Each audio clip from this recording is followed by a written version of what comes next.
Hi, welcome to Antique Radio Archaeology's first year in review. Now, when I say first year in review, what I'm referring to is this is the first time I've done a year in review. We actually started this channel back in March of 2021, and I got to say, when I started this channel, I never thought I'd be where I'm at today. I literally had 2 or 3 subscribers, and for months I amassed, I think, 30 subscribers. And then I got up to about 50, and I thought, oh my gosh, I've gone viral. You know, it's just been such an incredible journey. And now I look, and I've got 1,400 subscribers and more. And I just appreciate each and every one of you for subscribing to this channel. And, you know, just kind of using it, I hope, for your own research and for your own restorations, which is really why I wanted to set this channel up. Now, I guess that's a good segue into why I started this channel. Well, what happened was I was doing a lot of restorations, and as I did the restorations, what I was finding was just a mishmash of data out there. I wasn't, especially with the 1920s radios. Once you get into the 30s, you got the writer schematics, so that kind of helps, and you got a lot more information available in the latter years. But when you start looking 100 years ago, there is literally no information out there that's easily found on the internet. And one of the things that I appreciate about this younger generation is when they can't get something, or they don't understand how to do something, what they do is they go online and hit YouTube and look for videos on it. And so I did the same thing. I would sit there and that was one of the first places I would look when I've got a radio that I'm restoring, is let me see if somebody did one of these radios on YouTube. And I'd get out there and sometimes I'd find something and sometimes I wouldn't. But when I did find them, a lot of times there wasn't enough information in the video. I mean, I'd have specific questions I wanted to ask, and I couldn't do it because the information just wasn't there. So I decided, well, you know, if I'm going to do all this work anyway, I'm going to take apart this radio, I'm going to do up a schematic on it for my own purposes, I'm going to do a component layout, and I'm going to put all this information out there. I'm going to take this thing completely apart, I'm going to restore it, I'm going to put it all back together. And if I'm going to do all that, why don't I become the source of data for somebody else that's trying to do the same thing with their radio? Or at least doing something on the radio that could be helped by watching this total teardown and complete restoration on these radios. So that's why I started this channel. And people sometimes ask me, why so much detail? Well, it's because the detail I found out there was a lot of times very vague, and it's hard to work with vague data. It's hard not to have a schematic. So why not become a source of that data? And I hope that that's what you have been able to find in this particular channel. But as far as who I am and why am I qualified to do this, well, I've never really, I don't think I've ever really talked about myself that much as far as what I have done or what I do. I went into the Air Force back in 1979 as a ground radio equipment technician. And I spent 20 years in the United States military, traveling the world, basically repairing ground radio, which consists of air traffic control tower radios. We also worked on radios for forward air control that are mounted in Jeeps and later on the Humvees.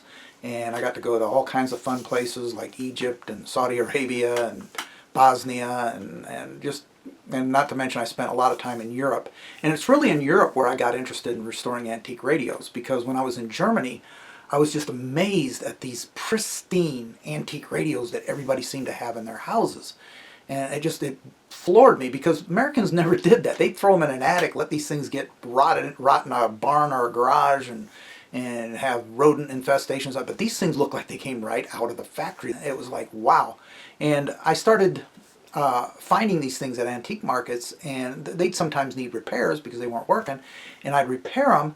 And the nice thing about the German radios is they had dual voltage, so you could convert them to 110 volts, and then I'd sell them to officers who were getting ready to rotate back to the States as kind of a memento of them being in Germany. So that's what got me started.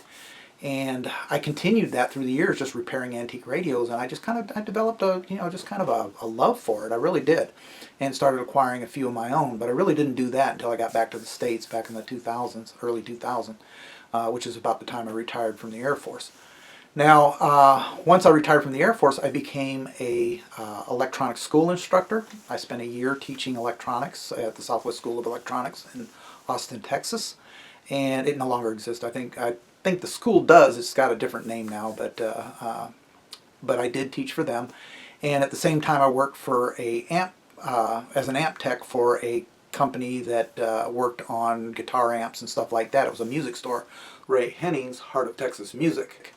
And Ray Henning's actually a very famous figure in Austin, and if you don't know anything about him, look him up. You'd be surprised at some of the information you'd find on him. But I met a lot of actual famous people coming into the music store that knew of his music store, and I worked on a lot of really cool amps at the time. And then later on, I came to Atlanta, Georgia, where I actually came to become a commercial pilot. Was one of the things I was doing when I got here.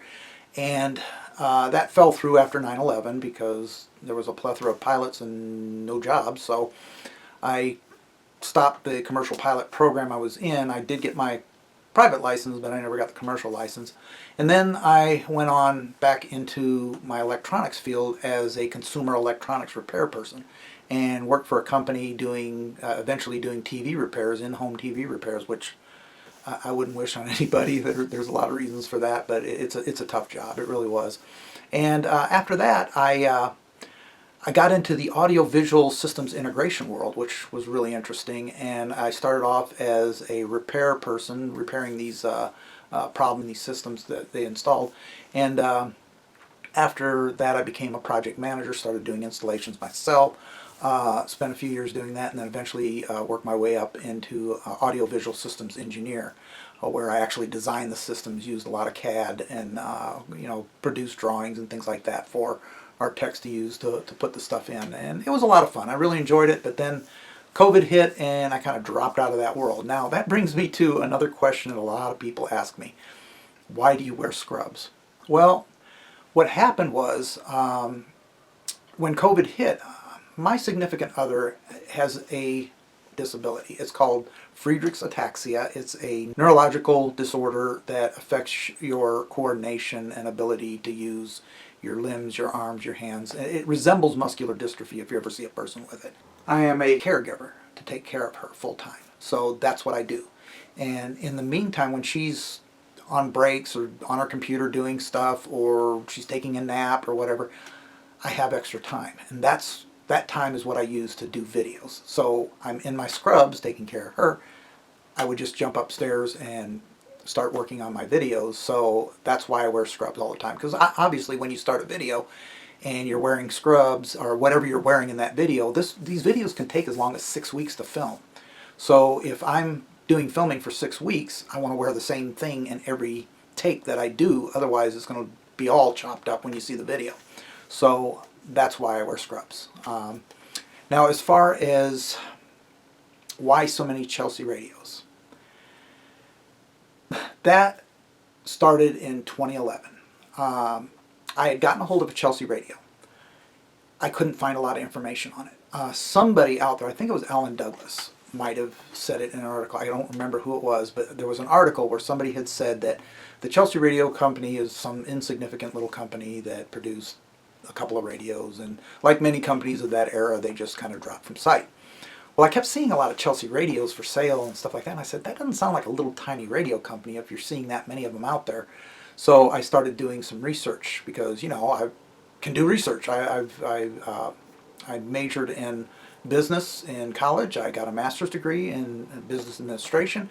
You have to do a ton of research to get that kind of education, so that's the perfect thing to do. I'll go ahead and research this. Well, I realized real fast that 100-year-old technology is not on the internet.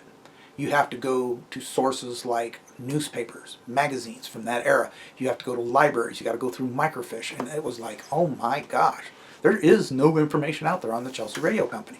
Well, I started to amass this information. I spent years, literally years. I'd follow these little trails and then hit a dead end and follow another trail and hit another dead end. And And eventually I amassed enough information that I started to really make some headway and discovered all kinds of really neat things about this company. Number one, it wasn't this insignificant little company. It was actually a pretty big company during the 1920s. Now, it had a short lifespan. It was in business for 8 years, but they produced a ton of radios in that 8 years of various types, and not all of them were Chelsea branded. One of their main distributors was the Gimbel's Brother department stores, and they had the Magnet ZR series of radios, which were pretty much all of them were produced by Chelsea Radio Company. So it turned out to be a pretty big deal, and I started putting together all this information. I actually wound up meeting the granddaughter of the founder at Chelsea Radio, which I discovered who the founder was. That was something else that nobody seemed to know. And through her and through all this other information, I slowly began acquiring enough information to write a book on this company. So that's what I've been working on, and I hope to have it published sometime in this next year. So part of this research has been doing these restorations on these Chelsea radios, and I have to say, I think I've probably amassed the largest collection of Chelsea radios in any collection, because I've been acquiring them to basically verify the information that I think I have and to validate a lot of that information. And one of the things I'm doing for the book is I want to provide a lot of technical information on every one of those radios. So some of that technical information is going to be schematics and component layouts, as well as the operation of the radio. So in order to do that, I have to have a radio in my possession to produce that kind of documentation. And that's why you're seeing a lot of Chelsea radios. And unfortunately, I think I'm coming to the end of that era, because I've only got a few more to go, and I will be done with pretty much all the Chelsea radios I have possession of. And the ones I don't have, there's only about 5 or 6 I don't have. So those will be, hopefully I can obtain them. If not, I can still kind of wing it based on all the other information I have.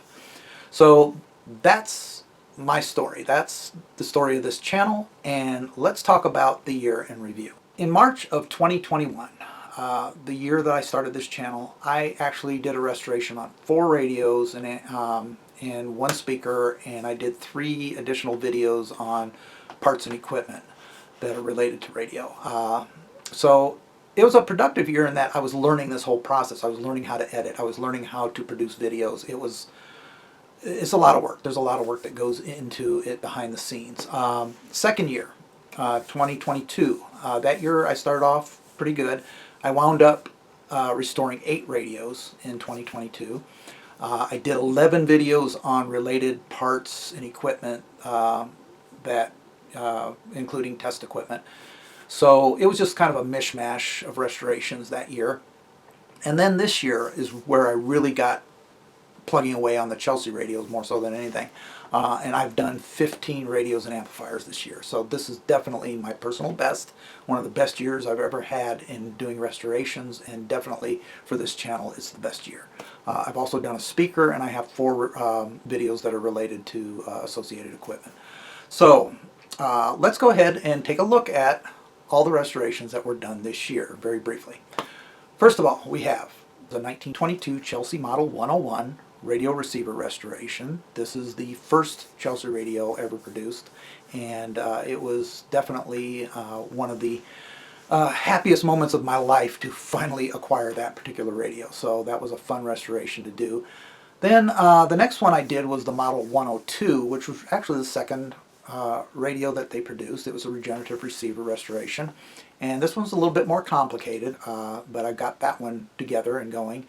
And then I wound up having to make some B&C batteries, because I was using batteries for the most part, and these batteries, you know, obviously would go bad after a while, and I was using 45 volt batteries, but they quit making them, so I had to come up with something else. So I came up with these radio batteries that look like the radio batteries of that era, using 9 volt batteries inside. So I went ahead and did a little video on making those. And then my next radio that I did was a 1927 Chelsea Truphonic 6 restoration.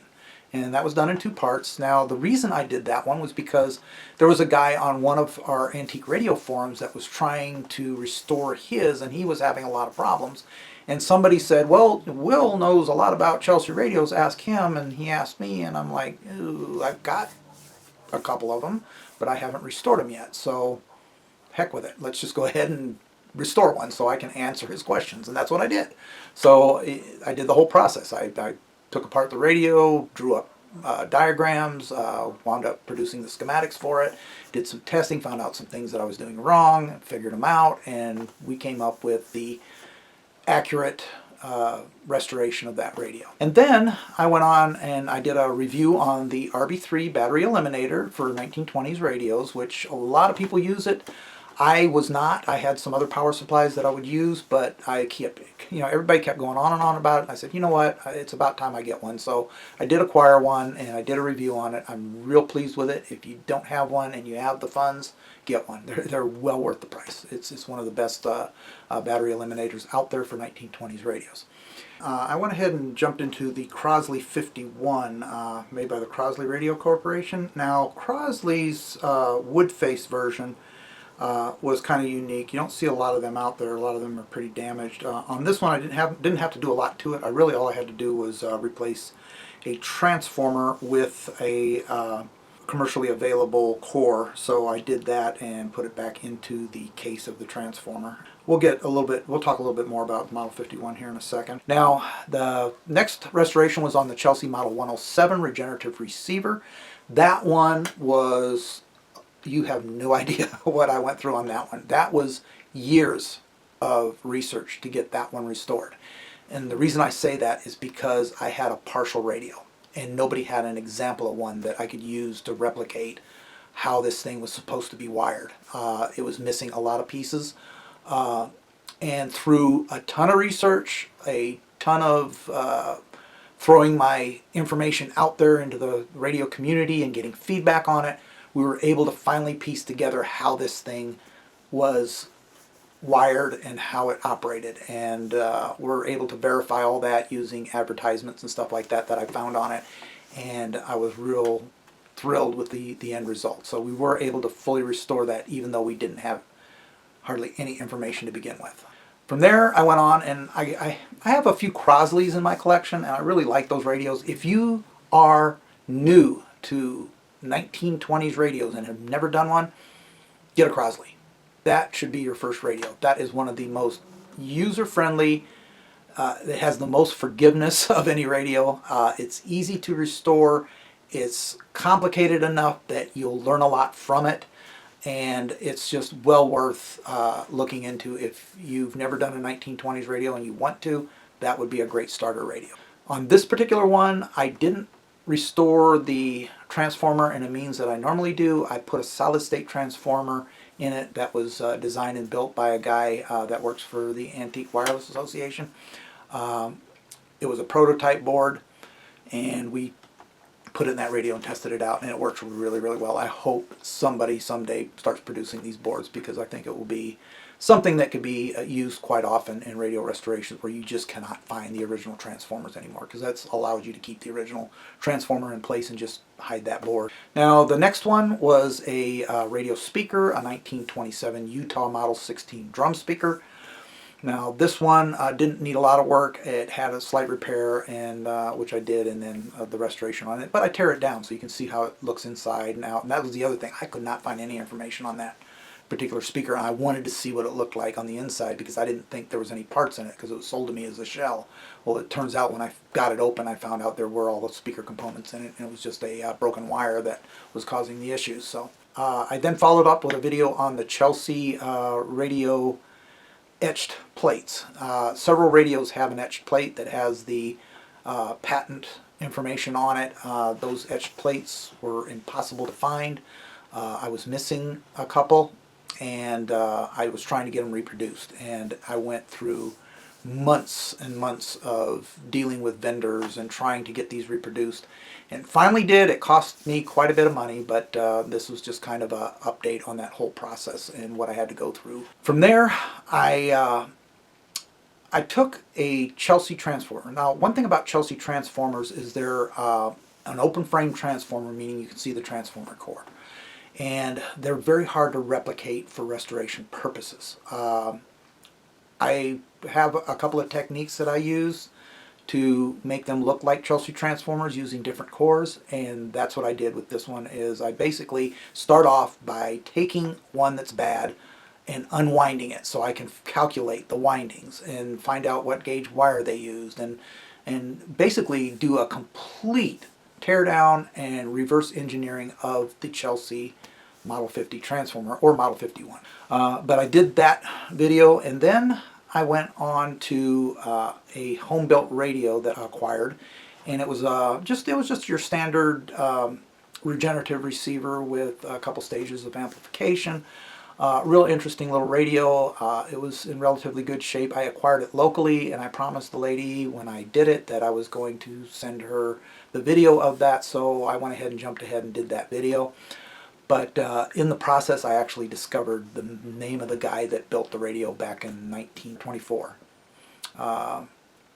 And it was just an amazing find, because that's something you never really discover too often. So with that, I was able to actually track down his family. Unfortunately, his family didn't seem too interested in it, so I still have it. It's just a neat little radio, but at least it has a history behind it, which is really something you don't see too often in this industry. So the next radio that I did was the Lawrence Cockaday receiver. Now, Lawrence Cockaday is an interesting engineer in that he produced a 4-circuit receiver, which is quite interesting in how he oriented the coils in it. And that had a very interesting characteristic in that it eliminated the squealing involved with a regenerative receiver, and it was way ahead of its time. But unfortunately, at the time that it was introduced was also at a time that the regens were kind of going out and the TRS were coming in, so unfortunately it never caught on. But his design still baffles engineers today, so that was a fun restoration, and definitely worth checking out if you haven't already seen it. In 1931, Philco produced the Model 9 receiver, and that is kind of, when people think antique radio, they think of the Model 90. And this is one that I always wanted to have, and I came across one locally at a very, very reasonable price, and I was just shocked that I was able to get it for that. And I went out there, picked it up, and it had been restored back in 2000, around 2000. So I was able to basically go in, clean it up a little bit. I replaced the dial face on it and verified operation, things like that. And then I went back to the Chelseas. Now this time I got a little aggressive. I had 3 Chelsea Regeno 3 radios. Actually I had 4. 2 of them were in extremely bad shape. 2 of them were restorable. One of the ones that was in extremely bad shape, I decided to make it restorable, and it actually turned out pretty decent in the end. Whenever I'm doing these restorations, I'm doing several at once a lot of times, and you'll see it in a specific sequence, but that's not necessarily the way I did the restorations. For the most part it is, but a lot of times I'm doing things simultaneously. So that actually means I'm swapping scrubs when I'm doing that. And I think on a couple of them I've actually had the wrong scrubs on, but nah, no biggie. From there I started the rest of the year with a series on the Chelsea Super 5. Now one thing about the Super 5 radios is there's a lot of confusion out there. The information that's out there is not real clear, so this was my opportunity to make it clear to those who ever come across a Super 5. The reason I say that is because when you're looking at a Super 5, you're looking at one of 4 major variations. And those variations are actually, five that I know of. And you're looking at those major variations and you're like, how is this a Super 5? Or which one is the Super 5? They're all Super 5s. Chelsea produced Super 5s over 3 years, 1925, 1926, and 1927. The 1925 Super 5 series, I did part 1, which was the early version, the very first Super 5 they ever produced. Later that year, they figured out, okay, there's a better way of doing things as far as how we're mounting stuff, and they went ahead and produced a later version that year, which actually was a predecessor to the following year's version, which is going to have a metal chassis in it. So I've got the Part 1, which is the early version, Part 2, which is the later version of 1925, and then Part 3 is the 1926 version, which has the metal chassis. And there's actually a later version and an early version of it, but I only really do the restoration on the later version because the early version I think was kind of a mistake on their part that they corrected very quickly, and there's not a lot of those out there. Now, I wrapped up the year with the 1927 deluxe model of the Super 5. This is the last model year of the Super 5, and it's a very, very nice looking version. There's one more that I'm going to do, and that's going to be on next year's run of videos. So that's my year in review, and let's go ahead and take a look at the entire collection at once. So here are all my radios from 2023. This has been one heck of a productive year for me, and I'm really happy with the results that you see here. And I hope that next year is even better. I do have a lot of plans for what I want to do. I do want to finish up my Chelsea radio restorations. I do want to finish up the Chelsea radio book that I want to publish. And I would like to start moving in a little different direction, try to get away from some of the 20s radios and start moving into the early 1930s, start working on some AC sets, and hopefully get some more restorations done in the way of test equipment, and also trying to get a few videos out that will help teach new people how to get into this hobby and to do it right. So happy restorations, everybody. I wish each and every one of you a very happy new year. Hope to see you again next year. Goodbye.